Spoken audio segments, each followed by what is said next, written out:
My name is Claire. I live in Tacoma. How many jobs are there on the mission control? In mission control, there are a lot of different jobs. There are right now, there are probably about 30 people here in mission control. Their team is led by a flight director, and then that flight director is in charge of the entire team. And then each of these folks has a specific area that they work in, whether it's spacewalking or whether it's environmental control systems or communication systems, and that whole team works together here. And then in addition, there are back rooms, as we call them, where they have additional specialists that may have a particular part of that system that they are really expert at. And then those folks all work together to bring that into the full team and make sure that we make the right decisions for the astronauts on orbit. And then, of course, we're also connecting with mission control centers around the world, since we have 5 different space agencies working on the International Space Station, representing 15 different countries. And so these folks here in mission control have similar counterparts in Munich, in Moscow, in Scuba Japan, in Saint-Hubert, Canada, and also in other areas of the country that help support their work here. Areas like Marshall Space Flight Center in Huntsville, Alabama, where they help coordinate all the research on the space station. So a really big team. I couldn't give you an exact number, but here in Mission Control right now there's about 30 people.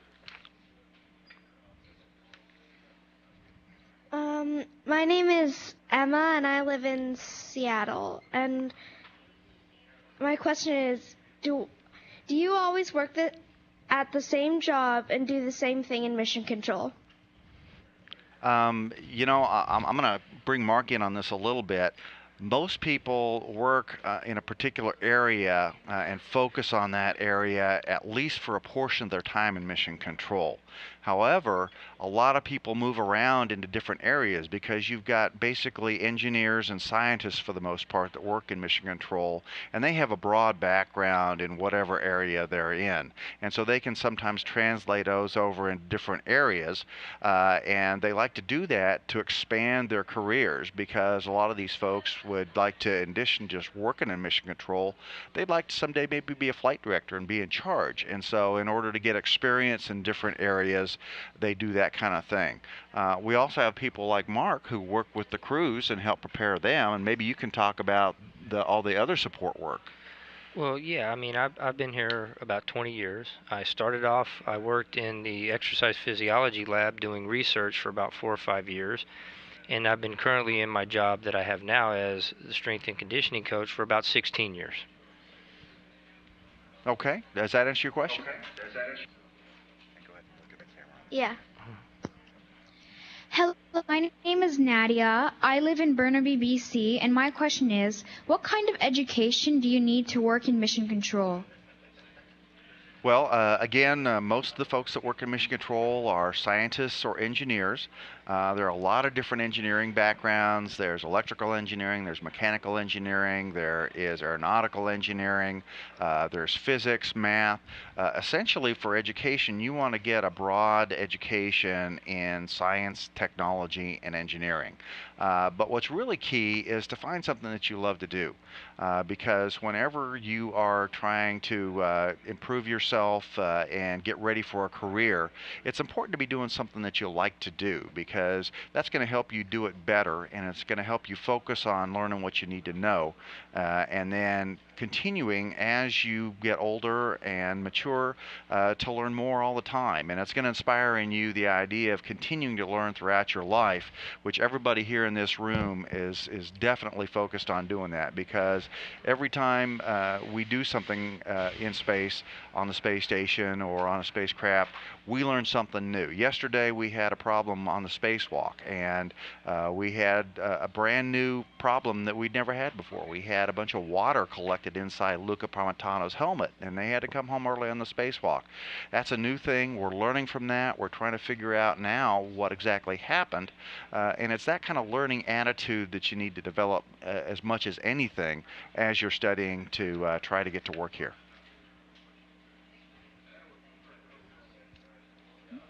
My name is Jamie, and I live in Seattle. and this is my question. Can people who work in mission control become astronauts and vice versa? As a matter of fact, yes. There are a number of astronauts who started out as flight controllers. Mark, you've worked with some of them. Maybe you can remember somebody who did that. You know, off the top of my head, I can't remember actually somebody. Well, I know just that off the top of my head. I know that Shannon Walker, one of the Oh, yeah. Houston native, and Mark's a Houston native too. She started out as a flight controller and worked a variety of different jobs here before she became an astronaut. I'm trying to think of others off the top of my head, but there have been 5 or 6 different astronauts at least. You also have, in here in Mission Control, you have flight surgeons, and there's been a few flight surgeons that have also moved from being a flight surgeon into the astronaut office as well. Mike Barrett was a flight surgeon, and he moved into being an astronaut, spent 6 months on the space station. Tom Marshburn, who just got back from a 6-month stay on the space station as a doctor and was also a flight surgeon. So yes, definitely a lot of people work in mission control and then become astronauts. And then once you're an astronaut, you work in mission control often because you serve as a spacecraft communicator, talking with the team on orbit and in a way becoming a translator. Since you're an astronaut, you understand how an astronaut thinks and the kind of questions that an astronaut might have and how best to present the information that needs to go to the astronaut. And so we utilize them a lot to help relay information back and forth to the crews. Thank you. Hi, my name is Eula. I live on Mercer Island. Can you eat or drink or nap inside the mission control? Yes, you can. Not so much napping, but people do have to eat and drink throughout their day.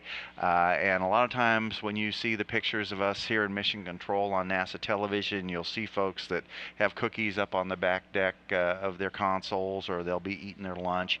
And it's kind of a catch as catch can kind of a thing. Everybody needs to eat. Mission control teams generally work about a 10-hour shift.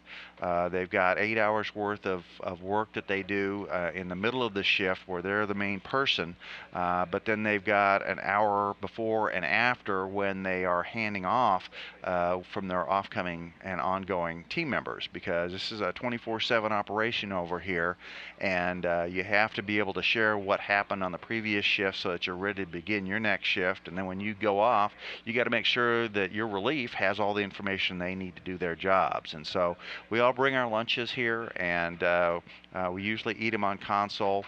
We have very brief breaks here and there where we can leave the control room, but most of the time we have good communication with the space station, and so it's only you only get about 5 or 10 minutes per orbit. It takes 90 minutes for the space station to go around the world, and so about 5 or 10 minutes of that each orbit is your chance to go take a restroom break or grab something to drink. So you do have to kind of measure what you consume, because you don't want to have to run to the bathroom a lot.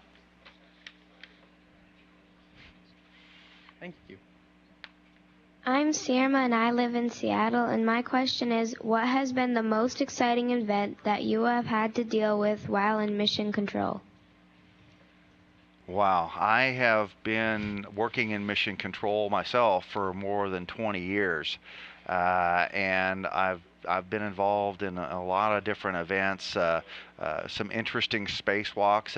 Yesterday's spacewalk that got cut short was the second shortest spacewalk ever. It was an hour and 32 minutes long.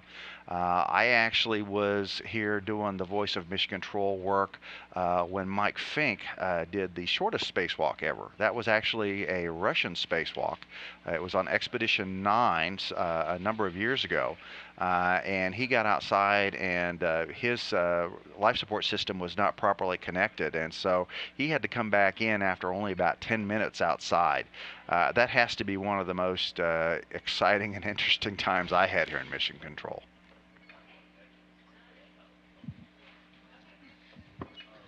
My name is Brian Lunder. I live in Covington, Washington. My question is there a common language that all the space agencies use? Like, do the Russian cosmonauts talk to the Russian mission control in Russian, or do they talk to the Russian mission control in English, and vice versa? Is everything on the space station written in English, or is some of it still written in Russian?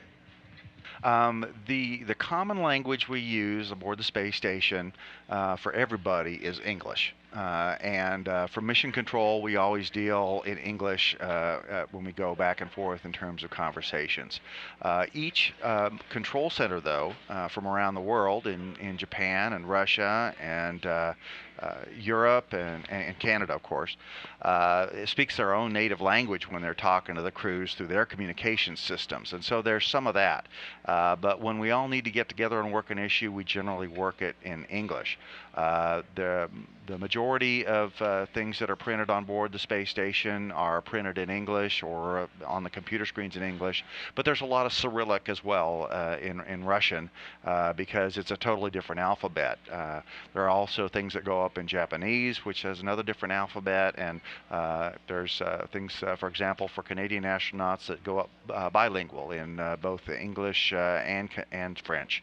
And we try to help each of the crew members from their countries have a little bit of their home flavor in whatever we do, and we allow their control centers to talk with them in whatever language is natural for them, as well as in English. Hello, my name is Nick Mallett. I'm from Olympia, Washington. And hypothetically speaking, if a team of 16 is sent to Mars, how large of a support crew would be needed to need to be provided back on Earth at Mission Control to support them? Boy, that'd be a pretty big team to go to Mars. 16. That's a lot of mass to get into orbit and to get to Mars. One thing you need to remember about going there is it's going to take about 6 months, and if you can stop and think about how much food, water, air, and electricity we need to generate to do a mission of that long, you're probably going to be looking at smaller crews, especially early on a trip to Mars. We're working all the time here to minimize the number of people that we have in mission control, because having an efficient team work together doesn't always mean you have more people. We want to be able to access a lot of people who are experts in the different fields that are necessary to support the thing, but you don't necessarily want to have them on duty 24/7 all the time. So I would say probably you'd have a team similar to this kind of size that we have here in Mission Control, with 20 or 30 people when there's a lot of activity going on and the crew's awake. But then on weekends and when the crew's sleeping, just like we do here for the International Space Station, we staff down, and there's just 2 or 3 people, a flight director and a couple of people that monitor a lot of different systems so that we can minimize the support requirements, both because you don't need them and also because it's expensive to have people working 24/7 for a long period. Hi, my name is Amanda Chalfont, and I'm from Issaquah, Washington. My question is, space travel is inherently risky, and how do you cope with those risks and assess what is or is not necessary for the ultimate goal of the mission? The main thing I would say is that we talk a lot about mitigating risk. We know that there is risk that, as you say, is inherent in space flight and all the activities that are required to do that. There's risk in launching people on the top of rockets. There's risk in having people live in a pressurized environment that could be damaged by orbital debris or a meteorite. There's risk in having people depend on systems to recycle their water and their air and to generate their electricity. And there's risk in doing maintenance activities when you have to go outside the space station, like we saw yesterday. Things don't always work right. The key word is mitigating, and what we do is we have a very complex and mathematically based system for establishing probabilities of risk, and we try to manage and make sure that the probability of a problem that is a danger to the safety and well-being of the crew and to the accomplishment of the mission are managed at a level where we think that we can take care of anything that might come up out of the ordinary that we don't expect, because we know that those risks are there, and we also know that no matter how much you train, no matter how much you prepare, there's always something that you haven't thought of that is going to come up, and you're going to need to be ready to deal with it. And for that, we do training of the team here in Mission Control, of the astronauts that are on orbit.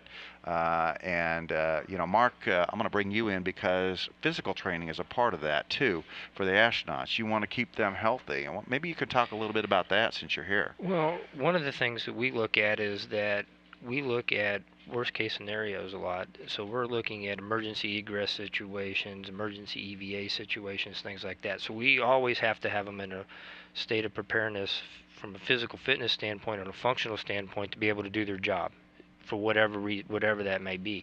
Even on landing, if they land off course, 4 or 5 hours, off course, and they have to get out of the capsule and on their own without help and set up a camp to get the beacon set up so they can find out where they are, anything like that. I mean, they have to be physically able to do those things. So part of my job is to make sure they can do those things. Okay. And so essentially it's kind of like being in the Scouts. Preparedness is the main thing, and you want to train for any potential thing that could go wrong, and then you prepare for the worst and hope for the best, and try to manage that risk as best you can. Hi, my name is Adrian Wang. I'm from Bellevue, Washington. My question is, can you share more information about the recent helmet leak and how Mission Control responded to the emergency? That's a really good example of how this team comes together when there is an unexpected problem.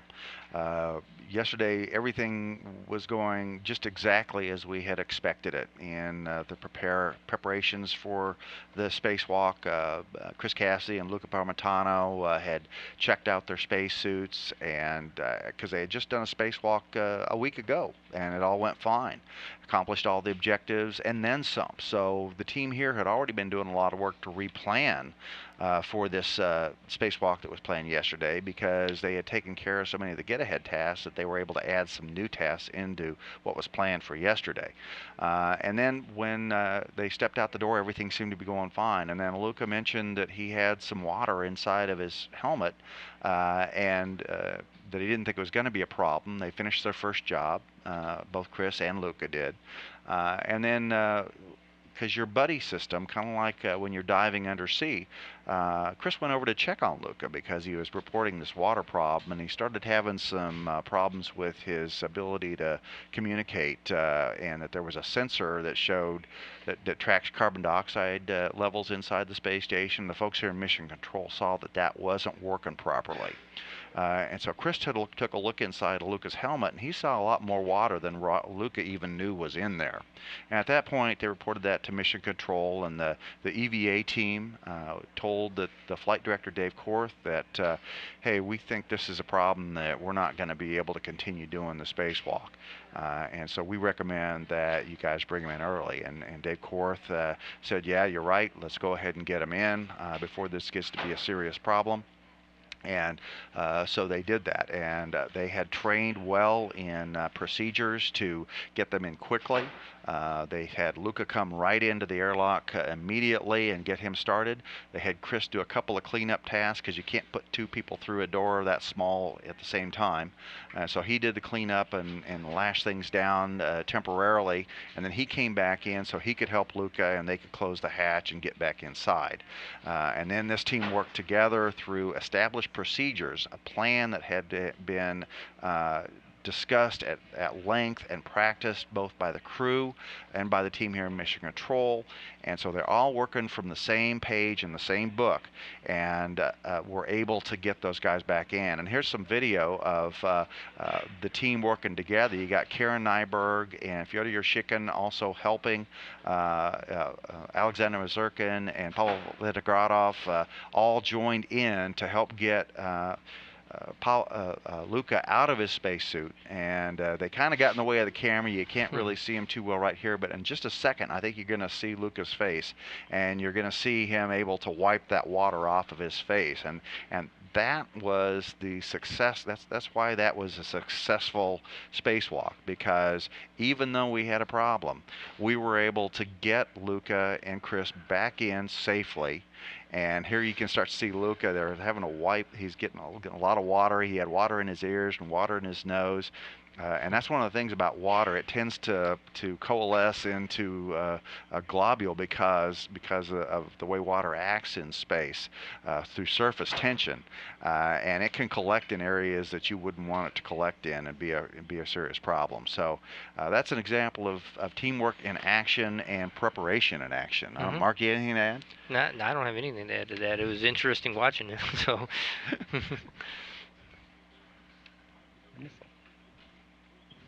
Hi, my name is Clay. Excuse me. I live in Edmonds, and my question is, what do you think, by your opinion, was the scariest moment in Mission Control? You know, I got to be honest. We don't get scared in Mission Control much. There are scary things happen, but we train so much and we practice so much and we study so much all of the systems that we work with that fear doesn't enter into it a whole lot. You have those moments when you say, "Uh-oh," but then your training kicks in and you start working the problem. And you focus your efforts on figuring out what you need to do, the order you need to do it in, what other potential problems could be associated with what's going on, and how you keep the entire crew safe, and how you make sure that you try to accomplish the mission that you're doing. So I don't think there really is a whole lot of fear here in Mission Control. There's some trepidation and there's some immediate being startled when you have a problem like that. But training kind of kicks in and you don't worry so much about it. You work to get the job done. Mark, anything to add there? You work with these astronauts in training all the time. Yeah, but I'm not in Mission Control, so it's very different for me from you guys. So I don't really see anything in my normal day that startles me. You know, a piece of hardware breaks, we just figure out how to fix the hardware and go back to doing what we need to do. So, you know, that's about it. Okay. I'm sorry, not a really exciting answer about fear, because we kind of train it out of ourselves. Hello, my name is Josh. I'm from Gig Harbor, Washington, and my question is, we have recently learned that one of the dangers of the Mars mission would be boredom for the astronauts. And so what do astronauts on the International Space Station do to keep themselves busy and entertained when they have like some sort of free time? Well, if they do have free time. The favorite thing when they have free time is to look out the window at the Earth below. There's no doubt about that. We have a special module called the cupola, which is basically a 360-degree bay window. And there are 7 different windows, a big round one in the middle, and then 6 trapezoidal windows around it. And it gives you a 360-degree view of the Earth. And any astronaut I've ever talked to says whenever they get spare time, the number one thing they want to go do is go out and look at the Earth. Now, you got to remember that half the time they're going around the planet, it's dark. And so if you're over the Pacific Ocean, there may not be a lot to look at. And so they do have other things they like to do. They can watch movies on orbit. They can read books. They have multiple different ways of communicating with their friends and family on the ground. They have an IP internet protocol telephone that they can call down and talk to their friends and family. They have email that they can share messages with. They have a crew support internet local area network that they can actually access the network here, the internet here on Earth, somewhat directly, and go off and they can post tweets and Facebook things and do that. It's a little slower than your regular network is, but because of the limitations of the downlink capability on the space station, but it does allow them to have a lot of interaction with folks on the ground. And they enjoy each other's company. They enjoy learning about different cultures because there are so many different cultures involved in the space station, the different crew members and their backgrounds. And so I would say probably enjoying each other's company and becoming a team and continuing to work as a team and looking out the window are the most interesting things for them. Hi, I'm Hans Martin. I'm from Yakima, Washington. And where is the ISS right now? I'm going to look over my shoulder. Right now, the International Space Station is orbiting over the Gulf of Mexico, just off the coast of Florida. One quick question. How do you wake the crew up in the morning? Is there a special protocol for that? Is there an alarm clock? Different crews do that differently. It's kind of a personal preference thing. In the shuttle days, we used to wake the crews up with morning wake-up music. But on the space station, we generally don't do that. They have alarms that they can set on board for themselves, but no special notes. We do have a daily planning conference that starts the day, but that's about an hour and a half after the crew wakes up. But that's always something that they want to make sure that they're ready for. And in talking to different astronauts, some of them wake up early. Some of them wake up just right before the daily planning conference. But they've got an hour and a half worth of time where they can have a morning meal and talk about themselves and amongst themselves, I should say. And they do a preliminary inspection of the different areas of the space station, making sure everything's good. But no main wake-up call. It kind of depends on the crew and how they want to do it themselves. All right, so I understand that's all the time we have for today. I want to thank Mark Guilliams for being here with us today. And I want to thank you all for your great questions. I understand you've got a great exhibit there with the full fuselage trainer from the Space Shuttle. And Destination Station, I believe, is at your museum. I hope you take an opportunity to go see it. Thanks again. Thank you.